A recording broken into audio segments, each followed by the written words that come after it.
नमः शिवाय, शिवजी सदा सहाय। ओम नमः शिवाय, गुरुजी सदा सहाय। जय गुरुजी, शुक्राना गुरुजी। शिवपुराण श्री रुद्र संहिता खंड चौथा, कुमार खंड, 17वां अध्याय, पार्वती का क्रोध एवं गणेश को जीवन दान। नारद जी बोले, हे ब्रह्मा जी, जब भगवान शिव ने क्रोधित होकर देवी पार्वती के पुत्र गणेश का सिर काट दिया, तब फिर क्या हुआ? जब देवी पार्वती को गणेश की मृत्यु की सूचना मिली तो उन्होंने क्या किया? भगवान कृपा कर मुझे आगे के वृतांत के बारे में भी बताइए। नारद जी के इस प्रकार प्रश्न करने पर ब्रह्मा जी मुस्कुराए और बोले, नारद, जैसे ही भगवान शिव ने क्रोधवश उस बालक का सिर काटकर उसे मौत के घाट उतारा, वैसे ही वहां खड़े सभी शिवगण की प्रसन्नता देखते ही बनती थी। उन सभी ने खुश होकर गाजे बाजे बजाए और बहुत बड़ा उत्सव होने लगा। सब मस्त होकर नाचने लगे। भगवान शिव की चारों ओर जय जयकार होने लगी। दूसरी ओर जब पार्वती स्नान कर चुकी तो उन्होंने अपनी सखी को बाहर भेजा कि वह गणेश को अंदर बुला लें, और जब वह बाहर गई तो उन्होंने वहां का जो हाल देखा उसे देखकर वे भीत हो गई। गणेश का सिर कटा हुआ अलग पड़ा था और धड़ अलग। सब देवता और शिवगण प्रसन्न होकर नृत्य कर रहे थे। ये दृश्य देखकर पार्वती की वह सखी भागी भागी भीतर गई और जाकर पार्वती को इन सब बातों से अवगत कराया। अपने पुत्र गणेश की मृत्यु का समाचार पाते ही देवी पार्वती अत्यंत क्रोधित हो गई। उन्होंने रोना आरंभ कर दिया। रोते बिलखते वे कहती, हाय मैं क्या करूं, कहाँ जाऊं, मैं तो अपने पुत्र की रक्षा भी ना कर सकी। सब देवताओं और शिवगणों ने मिलकर मेरे प्यारे पुत्र को मौत के घाट उतार दिया। अब मैं अपने पुत्र का संहार करने वालों का विनाश करके रहूंगी। मैं प्रलय मचा दूंगी। ये कहकर उन्होंने 100,000 शक्तियों की रचना कर दी और देखते ही देखते वहां माँ जगदम्बा की विशाल सेना इकट्ठी हो गई। वे शक्तियां प्रकट होते ही हाथ जोड़कर पार्वती को प्रणाम करते हुए बोली, हे माता, हे देवी, हम सबको इस प्रकार प्रकट करने का क्या कारण है? हमें आज्ञा दीजिए कि हम क्या करें। तब क्रोध से तिमतिमाती देवी पार्वती बोली, तुम सब आज्ञा लेकर जाओ और मेरे पुत्र का वध करने वालों का नाश कर दो। तुम देवसेना में प्रलय मचा दो। आज्ञा पाते ही देवी पार्वती की वे शक्तिशाली सेना वहां से चली गई। बाहर जाकर उसने देवताओं और शिवगणों पर आक्रमण कर दिया। वे क्रोधित देवियां कहीं देवताओं को पकड़ पकड़ कर अपने मुंह में डाल लेती तो किसी पर अस्त्र शस्त्रों से प्रहार करती। इस प्रकार उन्होंने वहां बहुत आतंक मचाया। वहां चारों ओर त्राही त्राही मच गई। लोग अपनी जान बचाने के लिए यहाँ तहाँ भागने लगे। ये नज़ारा देखकर भगवान शिव, मैं और श्री हरि विष्णु बहुत चिंतित हुए। हमने सोचा कि अगर इन देवीय शक्तियों को ना रोका गया तो पल भर में ही देवताओं की समाप्ति हो जाएगी, इस धरा पर प्रलय आ जाएगी। सब सोचने लगे कि इस विनाश लीला को कैसे रोका जा सकता है। नारद, उसी समय तुम आकर कहने लगे कि इस संहार को देवी पार्वती ही रोक सकती है। इसके लिए आवश्यक है कि उनकी स्तुति करके उन्हें प्रसन्न किया जाए और किसी भी तरह उनके क्रोध को शांत किया जाए। सभी देवताओं को तुम्हारा ये विचार बहुत पसंद आया, परंतु देवी पार्वती के गुस्से से सभी घबरा रहे थे। उनके सामने जाने का साहस किसी में भी नहीं था। सबने तुम्हें आगे कर दिया। हम सब महल के भीतर पार्वती के पास गए।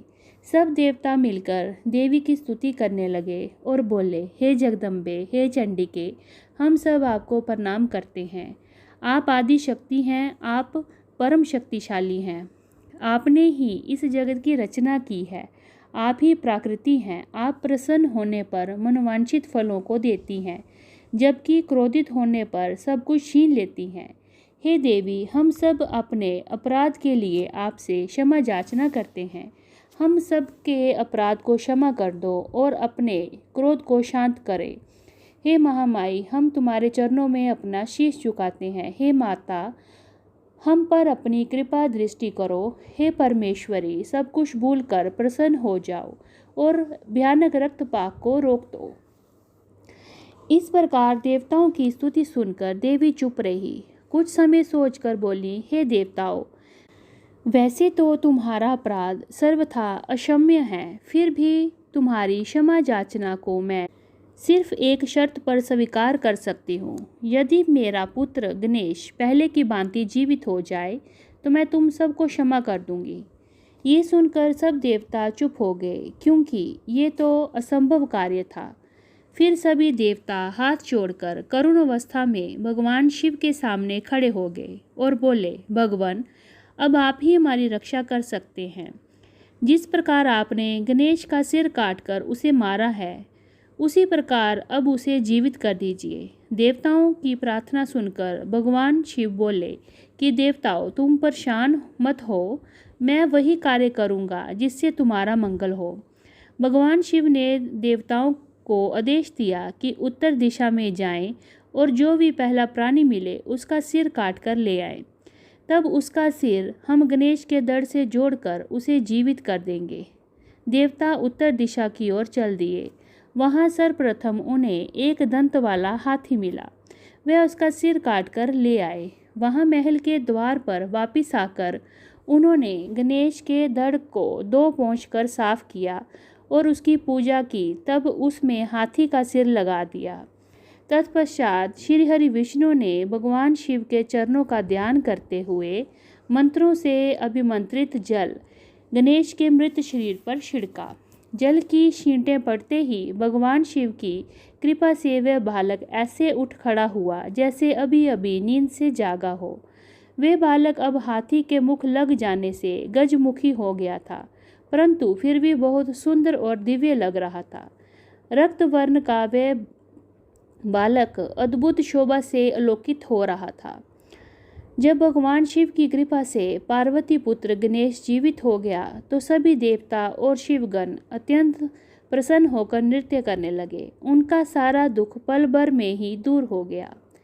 देवी पार्वती अपने प्रिय पुत्र गणेश को जीवित देखकर बहुत प्रसन्न हुई। उनका क्रोध भी शांत हो गया था।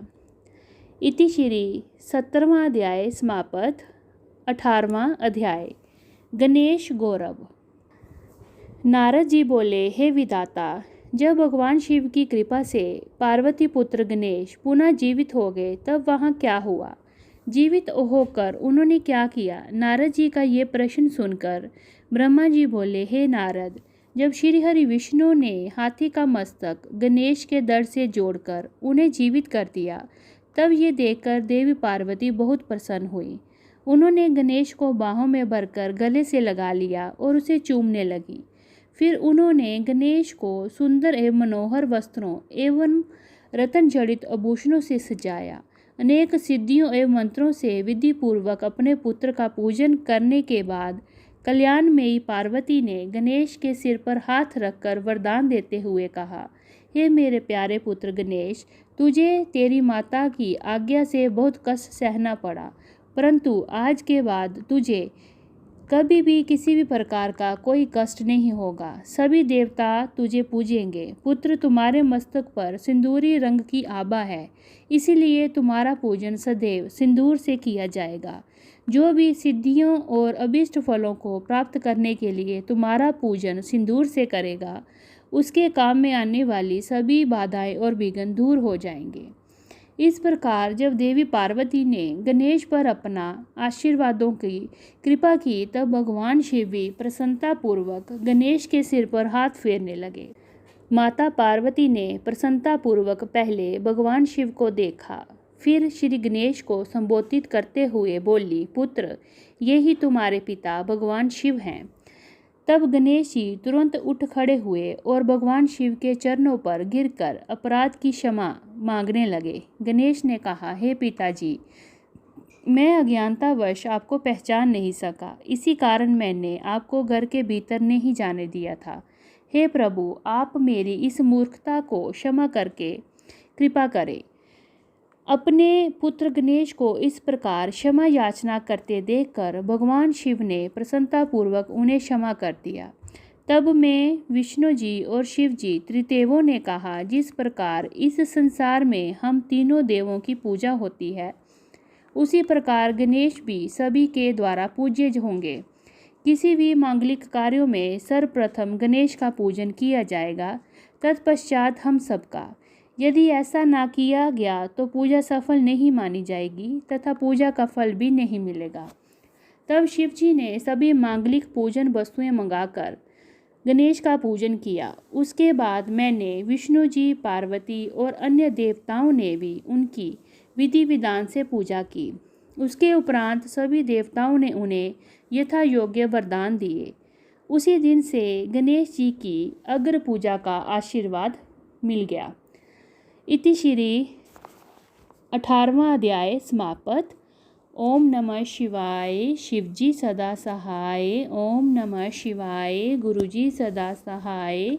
जय गुरुजी। शुक्राना गुरुजी।